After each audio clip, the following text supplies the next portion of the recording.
नमस्कार, आप देख रहे हैं A1 उत्तराखंड और आपके साथ मैं हूं आशीष तिवारी। बुलेटिन में सबसे पहले एक नजर हेडलाइंस पर। कोरोना पर पीएम मोदी की मुख्यमंत्रियों के साथ बड़ी बैठक। उत्तराखंड सीएम धामी भी वर्चुअली हुए शामिल। कोरोना के बढ़ते मामलों पर हुआ मंथन।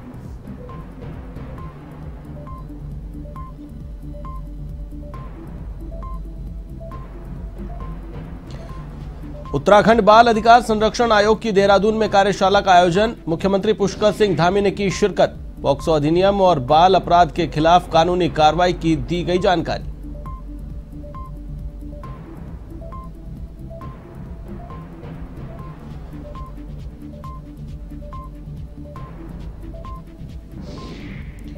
पूर्व सीएम हरीश रावत नहीं लड़ेंगे चंपावत से विधानसभा का उपचुनाव। कहा, कांग्रेस मुख्यमंत्री पुष्कर सिंह के सामने उतारेगी सशक्त उम्मीदवार।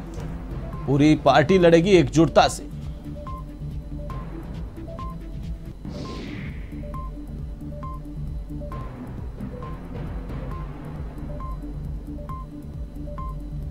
रोहिंग्याओं को लेकर सुरक्षा एजेंसियों के साथ उत्तराखंड पुलिस सतर्क। कुमाऊं पुलिस ने विशेष सत्यापन अभियान किया शुरू।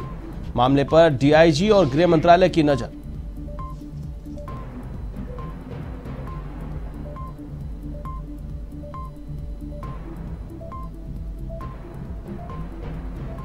बाजपुर के पिपलिया गांव में पैसे के लेन देन को लेकर दो पक्षों में जमकर फायरिंग। गोली लगने से एक व्यक्ति की मौत, 3 लोग घायल। पुलिस ने मामला दर्ज कर जांच की शुरू।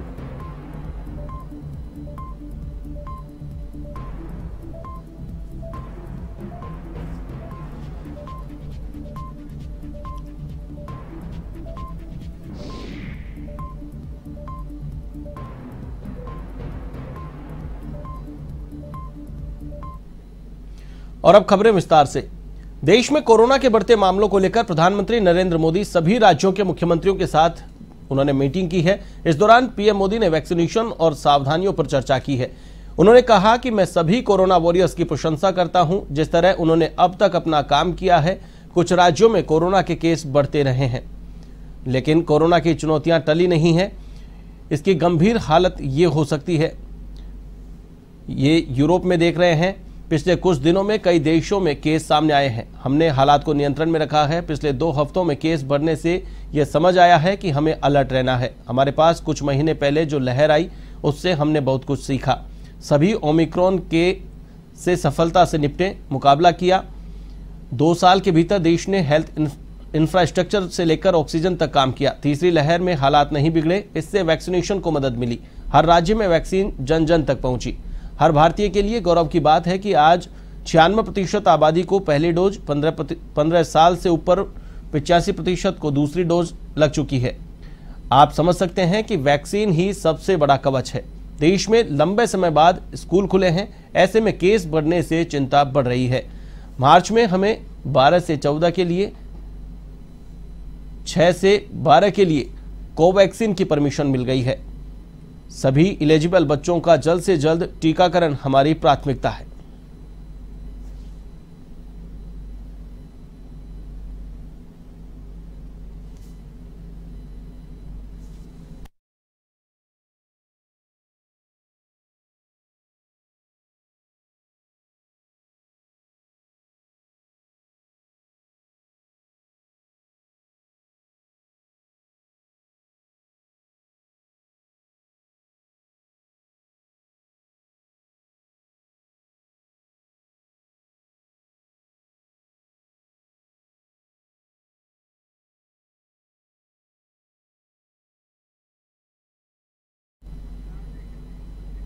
खबर देहरादून से है, जहां उत्तराखंड बाल अधिकार संरक्षण आयोग की 1 दिवसीय कार्यशाला का आयोजन किया गया, जिसमें पॉक्सो अधिनियम पर चर्चा की गई।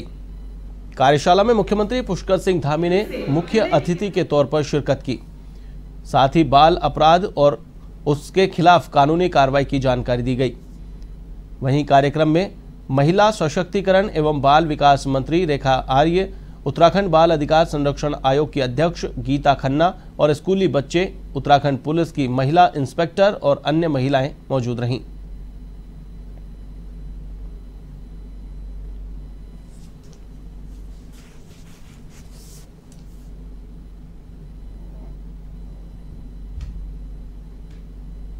हमारे नौनिहाल हैं, हमारे आने वाले भविष्य हैं, उन सभी की सुरक्षा को लेकर, उनके संवर्धन को लेकर, उनके विकास को लेकर और एक जागरूकता भी आएगी। और जो आज हमारे इन क्षेत्रों में जिन्होंने बाल संरक्षण के क्षेत्र में अच्छा काम किया है, अपना योगदान दिया है, उन सभी को यहाँ पर प्रोत्साहन के रूप में कि अन्य लोग भी उनसे प्रेरणा लेकर ऐसे कामों को अंजाम दें, ऐसे कामों में अपना सहभाग करें, अपनी सहभागिता करें, उन सभी को हम लोगों ने यहाँ पर सम्मानित भी किया है।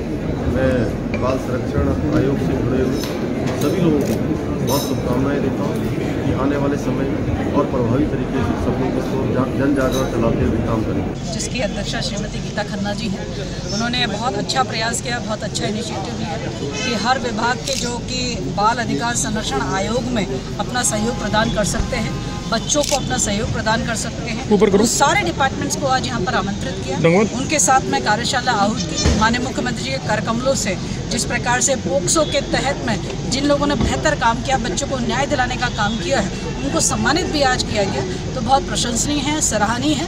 आयोग को इस प्रकार के कार्यक्रम करते रहना चाहिए। मेरा एक अनुरोध मैंने मंच के माध्यम से करा है कि आयोग को अपने इस अवेयरनेस के प्रोग्राम को जो है न्याय पंचायत स्तर पर ले जाना चाहिए, ताकि हमारे बच्चे जो ग्रामीण स्तर के हमारे बच्चे हैं वो जान सके कि उनके क्या क्या अधिकार हैं और किस प्रकार से सरकार उनके साथ में खड़ी है और किस प्रकार से वो अपने अधिकारों को जानते हुए अपने आप को सुरक्षित कर सकते हैं। जो कि किसी इंसिडेंट से नहीं हुआ था, एक नीड बेस्ड एक्ट था और इसमें पुलिस और स्वास्थ्य और विधि इन सब का सबसे महत्वपूर्ण योगदान है। तो इन्हीं 3 डिपार्टमेंट्स के सभी प्रमुख जो पोस्ट पे लोग हैं उनको बुलाया गया है और हमारे द्वारा बिल्कुल थ्रेडबेयर 5 सब्जेक्ट्स जो कि पॉक्सो के इम्पॉर्टेंट हैं उसका हम आज डिस्कशन करेंगे। पूरा दिन ये चलेगा। हमने सभी विभागों के साथ लाइन अप करके इसको करा है। भारत सरकार ने अभी 2 तारीख को ये करा था और उसके बाद हमने आज ये मंडलीय कार्यशाला यहाँ करी है, फिर कुमाऊं में करेंगे। और पॉक्सो में हमें बहुत खुशी है कि हमारे यहाँ से जो जजमेंट का रेट है वो बहुत अच्छा है उत्तराखंड में। उसी के पर जिन लोगों ने काम किया, जिन्होंने अच्छा फॉरेंसिक एविडेंस जुटाया, जिन्होंने अच्छी पैरवी करी ताकि दोषियों को सज़ा हो पाई, उन्हीं लोगों को हमने आज पॉक्सो वॉरियर्स की तरह से सम्मानित किया। डॉक्टर्स को, हमारे लॉयर को और जो उन फॉरेंसिक एक्सपर्ट्स को जिन्होंने इन सब केसेस में हमें सफलता दिलाई और हम दोषियों को सज़ा दे पाए। इस तरह की कार्यशालाएं आयोग करता रहेगा, क्योंकि आयोग का सबसे बड़ा काम ही हमारे चाइल्ड केयर के जितने भी राइट्स और इश्यूज हैं उनको स्प्रेड करना। विकासनगर से देहरादून आते समय कैबिनेट मंत्री रेखा आर्या ने केदारवाला में महिला किसानों को खेत में गेहूं काटते हुए देखा, तो मंत्री रेखा आर्या ने अपने काफिले को रोकते हुए महिला किसानों के बीच जा पहुंची। अपने बीच कैबिनेट मंत्री रेखा आर्या को यूं देखकर महिलाएं आश्चर्यचकित रह गईं। इसके साथ ही कैबिनेट मंत्री रेखा आर्या ने गेहूं काट रही महिलाओं के साथ गेहूं की फसल को काटने में उनका सहयोग किया।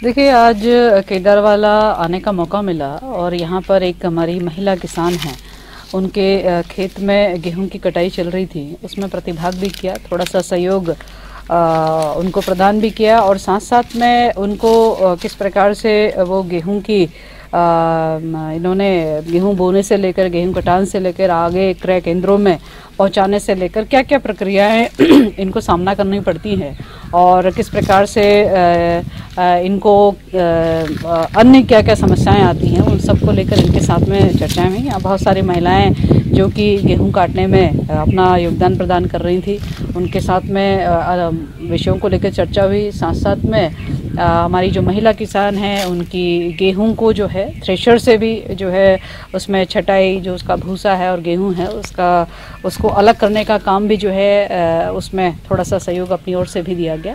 और ये जानने की कोशिश रही कि आखिरकार हमारे क्रय केंद्रों में आप जा रही हैं अपने गेहूं को बेचने अथवा आप अपनी लोकल कहीं बेचेंगी। तो महिला किसान का ये कहना था कि अभी तो क्रय केंद्रों में नहीं जा रहे हैं क्योंकि इसकी खपत जो है यहीं अपने ग्रामीण में आसपास में हो जाती है।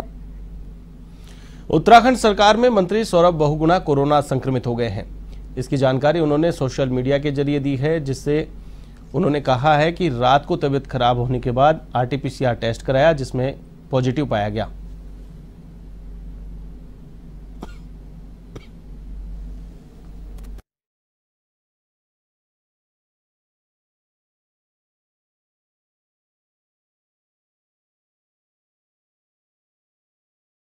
कहा है कि फिलहाल तबीयत ठीक है और कहा कि डॉक्टर द्वारा बताए गए सभी नियमों का उचित रूप से पालन कर रहा हूं। आप सबसे अपील करता हूं कि जो भी लोग पिछले कुछ दिनों में मेरे संपर्क में आए हैं वे भी अपना कोविड टेस्ट जरूर कराएं।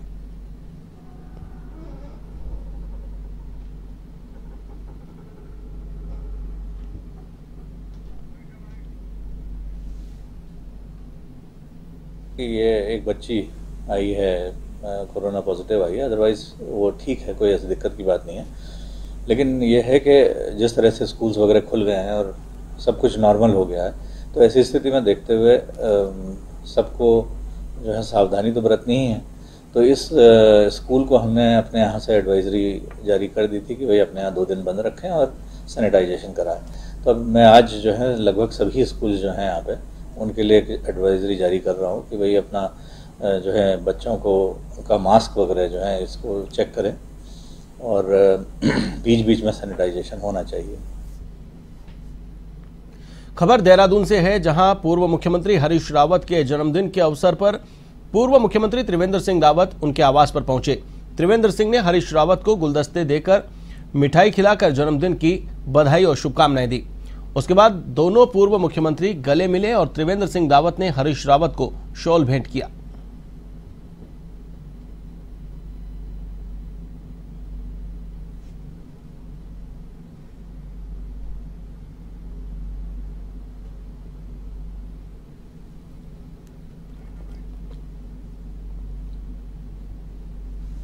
रावत जी हमारे वरिष्ठ नेता हैं उत्तराखंड के, और आज उनका जन्मदिन है, मैं उनको बधाई देने आया हूँ। वो स्वस्थ रहें, सुखी रहें, ये उनके लिए कामना है। मैंने उनसे जरूर जो है ये चर्चा की है कि जो मैंने कहा है चीफ मिनिस्टर का क्लब बनाओ, एक क्लब बनाओ, मैंने कहा इस राज्य के हित में है। तो मैंने कहा नहीं, मैं विचार करूंगा और साथियों से बात। फायदा क्या होगा, क्या राज्य को क्या लाभ? देखिए, इससे एक कनेक्ट बना रहेगा। एक चीफ मिनिस्टर कुछ पॉलिसी सोचता है और उनको इंट्रोड्यूस करता है, उनके जाने के बाद दूसरा आता है, वो अपने ढंग से सोचता है अपनी पॉलिसी। तो जो कनेक्ट बनना चाहिए वो कनेक्ट नहीं बन पाता है। जब कुछ चीजों के विषय में हो सकता है मेरी समझ को दूषी हो, लेकिन जब आमने सामने बैठेंगे, बात करेंगे तो समझ बदल सकती है, आपको बेहतर जानकारी मिल सकती है। और फिर दूसरा यह है कुछ चीजों पर सामूहिक रूप से सोचने की। चंपावत विधानसभा सीट के लिए होने वाले उपचुनाव में कांग्रेस एक रोड मैप के साथ चुनावी मैदान में उतरेगी। प्रदेश के पूर्व मुख्यमंत्री हरीश रावत ने चंपावत विधानसभा सीट से चुनाव को लेकर कहा कि कांग्रेस सशक्त भूमिका और मजबूती के साथ जनता के बीच जाएगी और हम बीजेपी को एक अच्छी चुनौती देंगे। लोकतंत्र हमसे कुछ अपेक्षा करता है, तो हम एक अच्छी चुनौती देंगे, एक पूरे रोडमैप के साथ चुनौती देंगे। और चंपावत की डेवलपमेंट के लिए हमने बहुत काम किया है। वो अपना रोडमैप रखेंगे, हम अपना रोडमैप रखेंगे, जनता के सामने हम सशक्त विकल्प रखेंगे। कांग्रेस कैसा उम्मीदवार सामने जा रही है? नेता हमारे पास जो पिछली बार लड़े थे वो भी बड़ी मजबूत नेता है, अच्छे नेता है और बहुत कम वोटों से आ रहे हैं। लेकिन वहाँ के कांग्रेस के लोग डिसीजन करेंगे। आज शायद वो बैठ रहे हैं और वो लोग आपस में बातचीत कर रहे हैं, उसके बाद वो प्रदेश अध्यक्ष जी को बताएंगे, जो प्रदेश अध्यक्ष जी चाहेंगे वो। आप भी लड़ सकते हैं चुनाव? नहीं, देखिए, लड़ने का एक मकसद होता है।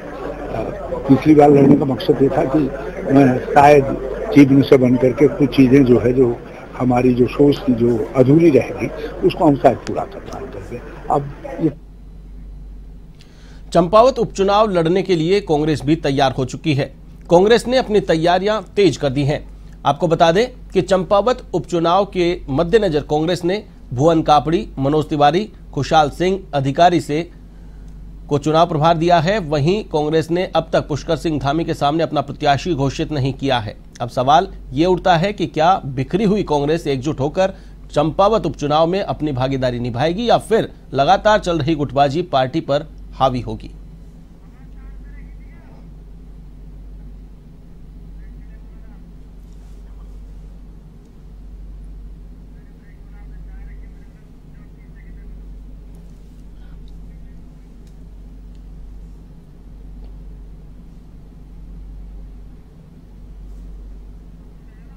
हैं 3 बार के हमारे विधायक हैं, वरिष्ठ विधायक मनोज तिवारी जी और भुवन कापड़ी जी जो खटीमा से विधायक हैं, और साथ में अधिकारी जी खुशहाल सिंह अधिकारी जी जो बगल के ही क्षेत्र के विधायक हैं। तीनों को प्रभारी बना के वहाँ भेजा गया है ताकि वो वहाँ के जो हमारे सीनियर्स हैं उन सबसे बात करें। हिमेश खड़कवाल जी से भी बात करके ब्लॉक कांग्रेस कमेटी और जिला कांग्रेस कमेटी के कार्यकर्ताओं से बैठक करके निर्णय करेंगे कि हम कैसे बेहतर ढंग से चुनाव लड़ सकते हैं और प्रत्याशी कौन कौन लोग इच्छुक हैं।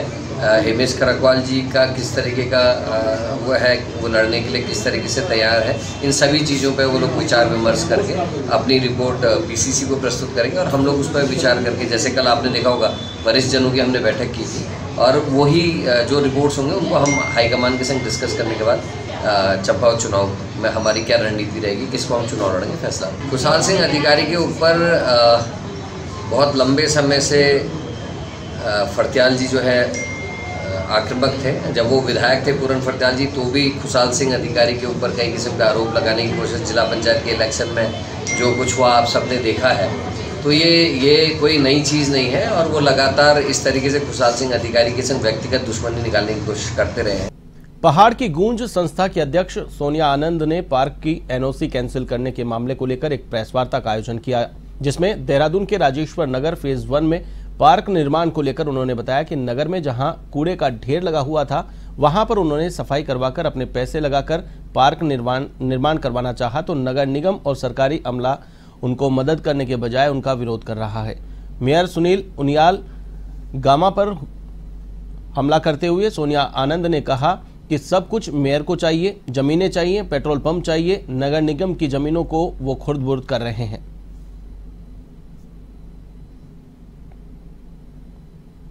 एरिया से अपने वार्ड नंबर 6 से संजय नोटियाल और पार्षद कठेत और जो इनके साथ में उनके मैं नाम नहीं जानता, लेकिन ये लोग मिल के जगह जगह इन्होंने ज़मीनें कब्जा करने की पूरी तैयारी चल रही है। कई जगह इन्होंने ज़मीनें कब्जा करी भी है, जिसका मैं प्रूफ पेश कर सकता हूँ। अंसर बिन वैली सोसाइटी के अंदर इन लोगों ने ज़मीनें कब्जा की है, जिसमें एक पार्क अभी हम लोगों ने SIT की जांच कराई थी, जिससे DIG नीरू गर्ग ने जांच करी थी और उन्होंने सारे फर्जी दस्तावेज पाए। फर्जी दस्तावेज के आधार पर नीरू गर्ग ने DM और MDDA को निर्देशित किया। MDDA द्वारा उसके पास किए गए नक्शे निरस्त किए गए। ये NOC है। कृपया आपके कार्यालय से प्राप्त संख्या ये है, अवगत कराने की उक्त स्थल सहसदारा राजेश्वर नगर ग्राम धोरण खारा में भूमि खसरा नंबर दिस नगर निगम देहरादून द्वारा पूर्व में उक्त भूमि पर नगर निगम देहरादून के स्वामित्व का बोर्ड लगा हुआ है तथा वर्तमान में उक्त भूमि खाली है।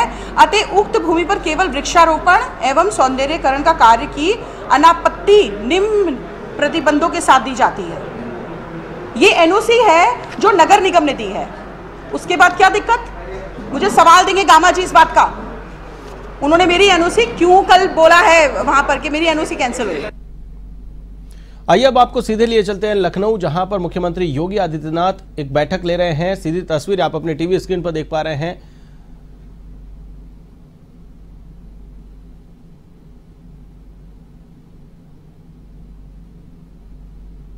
मुख्यमंत्री योगी आदित्यनाथ बैठक ले रहे हैं। लाइव टेलीकास्ट आप अपने टीवी स्क्रीन पर देख पा रहे हैं।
बांग्लादेश से भारत दाखिल हुए रोहिंग्या उत्तराखंड में भी दाखिल हुए हैं।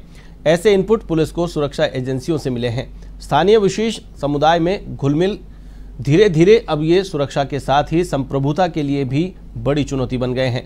दलालों के माध्यम से ये हल्द्वानी और उधम सिंह नगर के रास्ते उत्तराखंड के पूरे कुमाऊं मंडल में पहुंच गए हैं। सुरक्षा एजेंसियों के अनुसार इनका पहाड़ तक पहुंचने का रूट बड़े खतरे की तरफ संकेत कर रहा है। 2012 के बाद इनकी लगातार बढ़ती संख्या सुरक्षा के लिए गंभीर संकट पैदा कर रही है। सुरक्षा एजेंसियों के इनपुट को गंभीरता से लेते हुए कुमाऊं पुलिस ने रोहिंग्याओं के खिलाफ विशेष सत्यापन अभियान शुरू किया है। इसकी जिम्मेदारी सभी जिले के सीओ को सौंपी गई है। डीआईजी खुद अभियान की मॉनिटरिंग कर रहे हैं। इस पर प्रदेश गृह मंत्रालय की भी नजर बनी हुई है।